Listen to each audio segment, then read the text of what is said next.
Hey guys, welcome back to Donnyboy73, the small engine doctor. Today I'll be showing how to do a few welding repairs on your snowblower. Although I'm doing this repair on an MTD snowblower today, the same procedure will apply to other snowblowers as well. Now this blower here has a crack on each side of the transmission case right over here. Now to be able to do this job properly, what I need to do is remove the belt cover. All you need to do is remove the 2 3/8 bolts on each side of the cover. Once you've got the bolts off, you can just lift the cover. And this is exactly where the crack is, right here. It's a bit harder to see because it's rusted.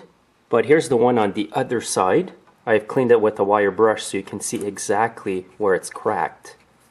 Now if you just leave these cracks like that and you don't repair them, what's going to happen is that they're going to spread, and eventually the front end is going to pivot away from the back of the snowblower.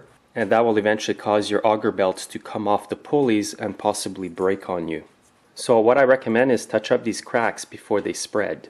And I use my drill here with a wire brush to clean off the rust first before MIG welding it. And it's highly recommended to wear safety glasses when you do this.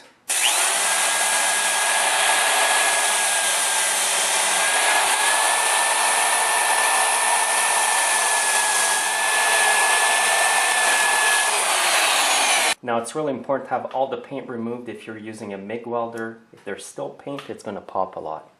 And today I'll be using my Power MIG from Lincoln Electric. It's a 180C MIG welder. And what I'm using with my welder today is Argo Shield gas. What it is 75% argon and 25% CO2. By using this gas here with the MIG welder, there will be no slag on the metal after I'm done welding it. Now I've grounded my welder on the blower at the bottom here. And I've also put on an old jacket to cover the engine just in case there was a bit of fuel and the sparks from the welding ignited it. And it's not a bad idea to have a fire extinguisher near you when you do this. Now to be specific, today I'm using an 025 welding wire, and I may end up having to do a few adjustments during the welding.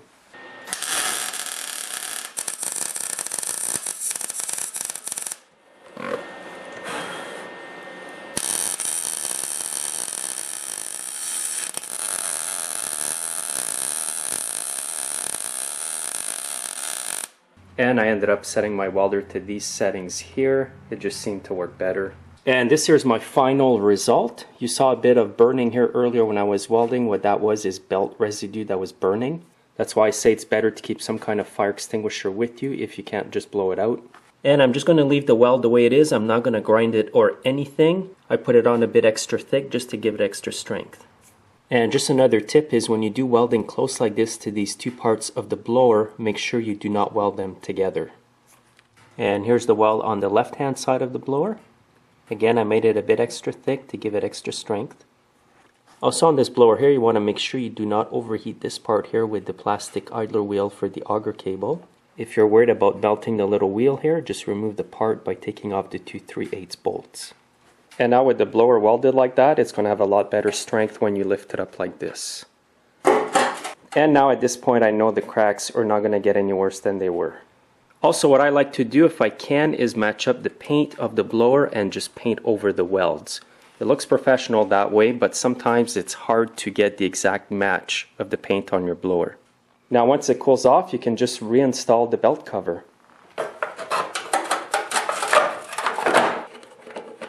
And now just tighten up the bolts on each side of the belt cover and you're done. So a repair like this shouldn't cost more than 40 bucks at a shop. This is also one thing that you should look at when you're buying a snowblower, is make sure that the body of the snowblower you want to buy isn't all cracked up everywhere.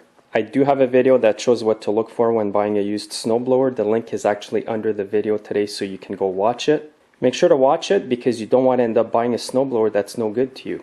So thanks again for watching guys, make sure to subscribe and you can see me in my next video. Have a great day.